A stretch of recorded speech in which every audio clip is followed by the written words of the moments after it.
Hello, everybody. Really good to see you, especially given this what was one of the ugliest games of any sport I've ever seen in my entire life, which includes every other game the Dallas Cowboys have played this season and what is the biggest stink bomb that is the entire garbage year that is 2020. I am Fort Worth Star Telegram sports columnist Matt Engel, here to hopefully talk to my colleague, Mr. Clarence E. Hill Jr. Mr. Clarence E. Hill Jr., how are you, sir? It's good to see you. I'm good, man. It's good to see you as well. I'm Likewise. At the stadium and I'm at the funeral at the AT&T Stadium. How about that? You know what? We've seen a lot of bad games. You've seen more of them than I did because you covered the Dave Campo era. Is this the worst one yet? I don't know. I haven't had a chance to take stock in all the bad losses. Rank them. but let's put it this way. The worst one this season, and that's all that matters. It's the worst one this season. And Mike McCarthy fell on the sword and said it's on him. He finally fell on the sword and said, I didn't coach well. I've not coached well. It's on me, especially when it comes to the turnovers, because they're so important. You know, he talked about it's funny because he did the Tom Herman. He did the Tom Herman because he said, we had the best week of practice we ever had. We had the best week of practice we had all season, but it didn't matter much because we played like whatever you want to call it. And they did. I mean, it was as bad as it's been all season. The difference in the past is they've been able to come back. Prescott was able to get those quote unquote garbage yards. I guess garbage yards are so easy to come by when it's not Dak Prescott. Those garbage yards and make them, make the game close even though they lost. Well, there were no garbage yards to be had by Andy Dalton. Threw the ball 50 times. I think only passed for 265 yards or something like that. He had one touchdown at the end, one confidence-building touchdown at the end that the Cowboys hope carry some momentum. And then they give up a 69-yard run on the ensuing series. How do you do that when you're – first of all, they were calling all these timeouts to extend the game. Why, I don't know. When you didn't go for two or you didn't kick onside, why are you calling all these timeouts to extend the game? And then you gave them time to go 69 yards to the house on a cheap touchdown that Jalen Smith called BS. You know what's BS? How they played all season. Yeah, I don't think – a couple different things. One, let's start at the top. This was Andy Dalton's first game as a starter for the Cowboys in lieu of Dak Prescott, who's obviously out for the season with the fractured ankle. And I think anybody who watched that game would say, okay, they were in it in the first part of the first quarter, the first half of the first quarter. And then, because it got away from them basically on 4 plays, right? You had 2 fumbles, lost fumbles by Ezekiel Elliott again. This turnover discrepancy is just incredible how it continues to happen. So he loses 2 fumbles. Arizona turns those into 2 touchdowns. You're down 14-0. Any chance at a comeback dies when Michael Gallup somehow can't catch a football in the end zone on a totally catchable ball that would have made it 14-7 going into halftime, and they get the ball to start the second half. So it was 21-0 by then. It was 21-0 by then when he dropped the touchdown pass. It's 21-0. Okay, so it's 21-0. That's right. They gave up an 80-yard score after that to make it 21-0. That's it. And then Gallup dropped the touchdown pass, so he had to start. Then it's over. See, then you'll have the long touchdown run and the long touchdown pass, and it's done.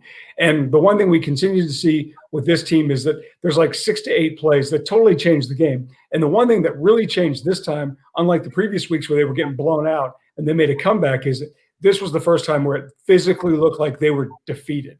Before, it looked like they knew, okay, if we keep playing, maybe we can kind of make it interesting, like a game against the Browns, a game against the Vikings, certainly against the Giants, where they actually did win that game, even though they weren't, getting blown out, but they were down by, another big margin. The Seahawks, they did the same thing in those games. Yep. They came back to win those games. But again, Claire, the big difference to me when I watched this game, you can tell me if you agree or not, this time it looked like they knew they were done and they just stopped. And I don't know if it's because they don't think they can get enough stops on defense. It wasn't like Kyler Murray had the world's greatest game. Kenyon Drake did. I mean, he had a monster game running the ball, but it wasn't like Kyler Murray was throwing it all over the place. He only completed 9 passes. It just looked like to me this was the first time this season where I saw a team that physically, visibly was defeated. Well, and again, I think that's the difference between a Dak Prescott-led Cowboys and an Andy Dalton-led Cowboys. And, the thing about Dak is he kept fighting, kept battling, and making chunk plays and getting them back in games. And there were no chunk plays down the field. Andy Dalton, everything was underneath. Everything was short. He never threw the ball up top, to try to make any plays. And again, that's going to be part of the difference between Andy Dalton and Dak Prescott, a quarterback, because he's not a guy that's going to throw the ball down the field. And you saw that tonight. Again, you have 50 passes and you only have 260 yards passing. That's not going to get it done. And Dak has had those 50 attempt passing days. They were 475, 450. He had 3 straight games of 450 yards, and they didn't win all those games, but they made them interesting. They were competitive. That brought them back. You didn't have that aspect to the game today. And then, again, the defense couldn't get the stops when you needed. Just because the offense turns the ball over doesn't mean the defense is supposed to let the other team score. Clarence, the strength of this team for the last 6 seasons was its offensive line. Tonight, you're down to basically one guy from last season's team or the previous season's team who's a starter tonight. Everybody else is gone. And he was the worst one. I'm thinking Zach Martin. You're thinking of Connor Williams. I'm thinking Zach Martin. Zach Martin gets concussion. He's out. And then you're down to one guy. Now you're down to the one guy. He wasn't very good either. So none of them are very good. You're playing with a bunch of guys you didn't want to start with to begin with, and now they're starting. Babe Loffenberg, the longtime radio color analyst of the Cowboys, tweets after the game, Andy Dalton had no shot in this game. Clarence, what is the silver lining for this offensive line? Because I'm sorry, I don't care who's behind that offensive line. I don't know how the hell you're going to be any good if you don't have any time to breathe. No, you don't, but he was only sacked 3 times. I don't think it was as – there were – again, this is a bad football team. Let's just say because, Michael Gallup's been a hero. He drops passes. Zeke has been stellar and taking care of football for his entire career. He has had more fumbles this season than he's had in any season to this point, and he's lost 4 fumbles. That's so un-Zeke-like, and they benched Zeke. You can do the offensive line. You can do the defense. Leighton Vander Esch came back, and this still did not help the run defense. Darryl Worley out at corner is just a big play waiting to happen. It's just chunk plays on the defense. So I don't know if the offensive line was as abominable as it appears they should have been because there were all these undrafted guys and no-name guys. He was only sacked 3 times. He was under pressure and all the other stuff. But, again, there's so much to that. And that, again, that's what you don't want. You don't want – Dalton is not the mobile guy that Dak is. He's mobile to a certain extent, but he's not the guy that Dak is, and certainly not like a Kyler Murray that's going to make plays with his feet like that. You do want him to be more comfortable. But let's just be honest. It's too easy to say the Cowboys' result and then this offense is on the offensive line. It's on the coaching staff. Okay, this has been a problem. The turnovers have been a problem. Getting the 5th straight game, they were down by 14 or more points. That was a problem when Tyron Smith was on the field. That was a problem when you had Zach Martin on the field. When you had Joe Looney and pretty much your starting offensive line there. That's been a problem all season. Then, okay, here's the crazy part. Under any other circumstance, for any other team, this season's gone. Yes. Right?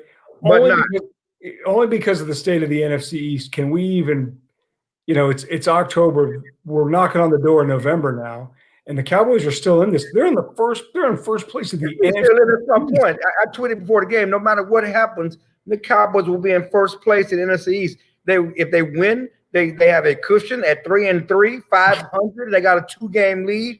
If they lose, they're still in first place because they're 2-4. The Eagles are next at 1-4-1. Okay, then humor me. What have you seen? The 3-game homestand, which never happens in the NFL, is done. They barely went 1-2 when they probably should have went 0-3, but they won it. So they're 1-2 in this homestand, which includes the win that you got to have against the division rival Giants. Now they go on the road in back-to-back games at Washington and at Philadelphia.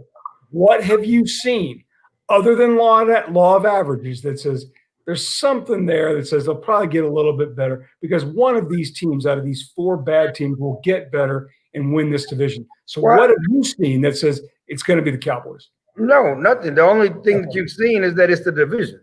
and they may be able to outlast the Redskins. I think the Eagles, they have had more injuries. They lose Zach Ertz, they lose Miles Sanders. They've already lost so many people.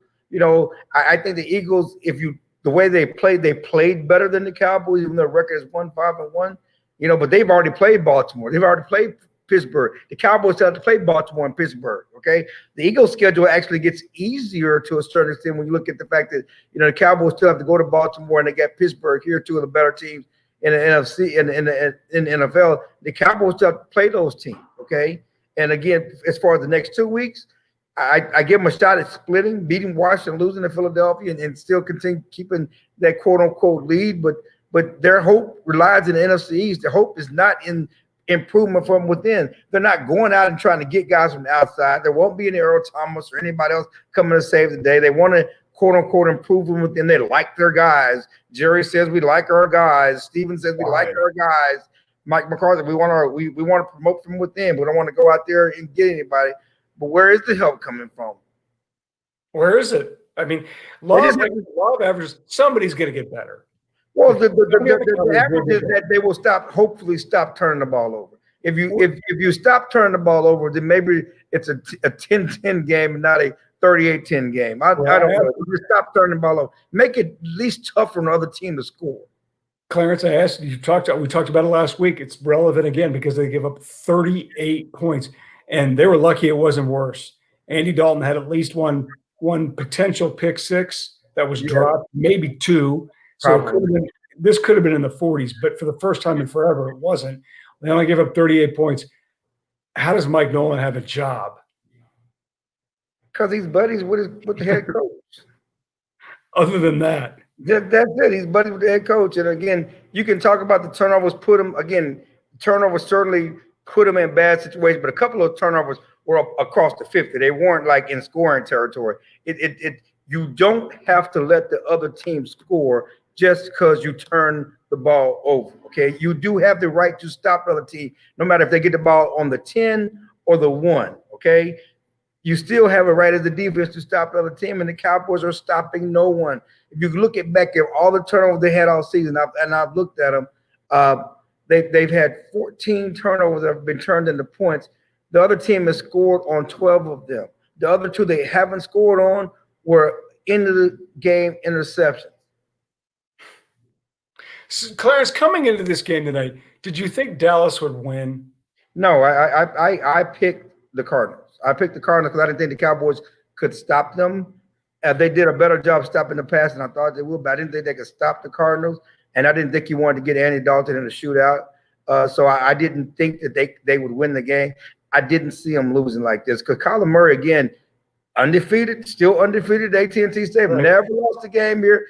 He had magical feet, but his arm was lacking tonight. He missed a lot of throws that were there, wide open throws that were there. He missed a lot of wide open throws that were there, but the Cowboys couldn't stop the run.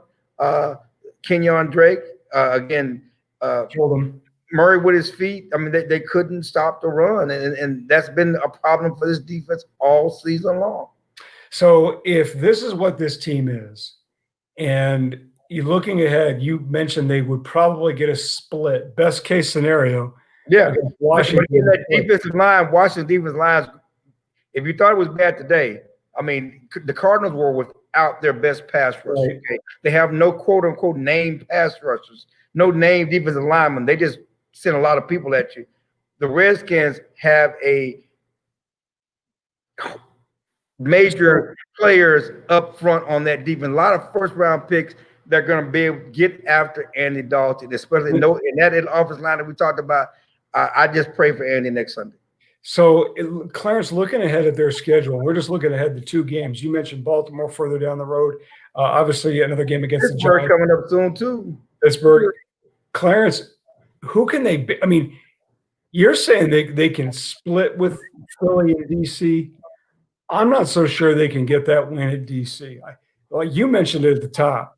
This is a really bad football team. And I think the thing that's most discouraging for a team that could potentially go to the playoffs, I mean, they could, it's just physically their body language was awful. Like, I don't want to say they quit because I don't think they quit. They look totally defeated. And there's a big difference. They look like, okay, we're going to go out here and try.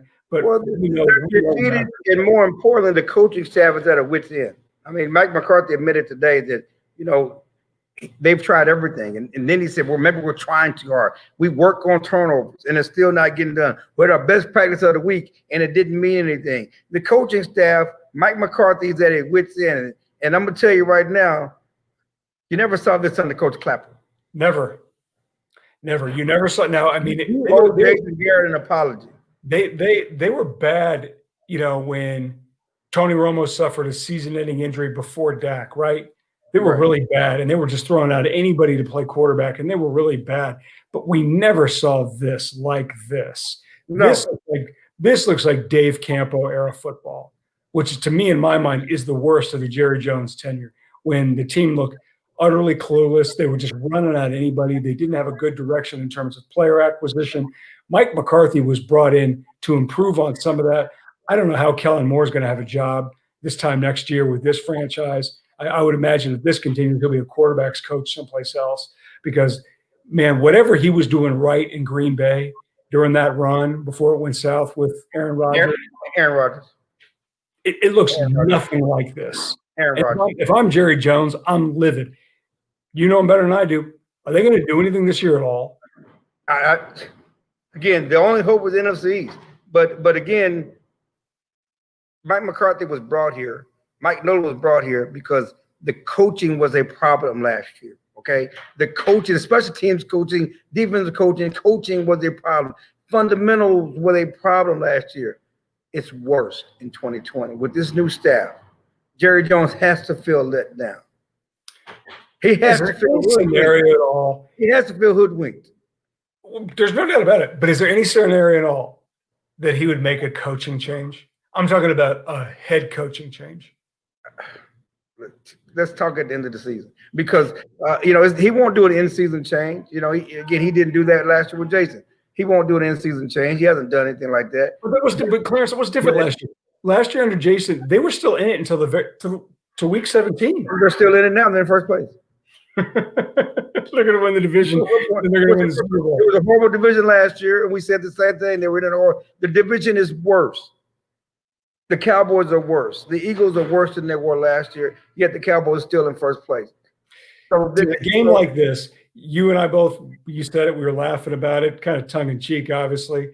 But there's a game like this where the difference between the quarterbacks is like I don't have enough space on this camera to say how big the difference was. So the Cowboys are getting the brains kicked in, but Dak kept it interesting, kept it close, he kept him coming back.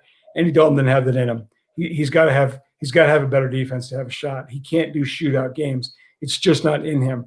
Does that reality change Dak's security with the Cowboys in terms of contracts? Oh, no, most definitely. I mean, but I think that was always the case. I think the Cowboys knew what they had in Dak, and they understand what they have in Andy. And Jerry and Steven has been telling everybody, all the quote-unquote sources across the league, we still believe in Dak. Dak's our guy. We still want committed to not just putting the franchise tag on him, but getting the deal done. That was already there. They were already saying that and singing that song. But yeah, if they weren't before, they're singing it more now. Well, have a safe drive home. Sorry you had to endure that in person. I obviously am not there in person with you in Arlington. Next week in Washington, D.C., apparently the Cowboys are going to beat the Washington football team. I don't know how, but that's what Clarence says. So Andy Dalton's going to get beat down by that defensive line. Bye, everybody. It's good seeing you.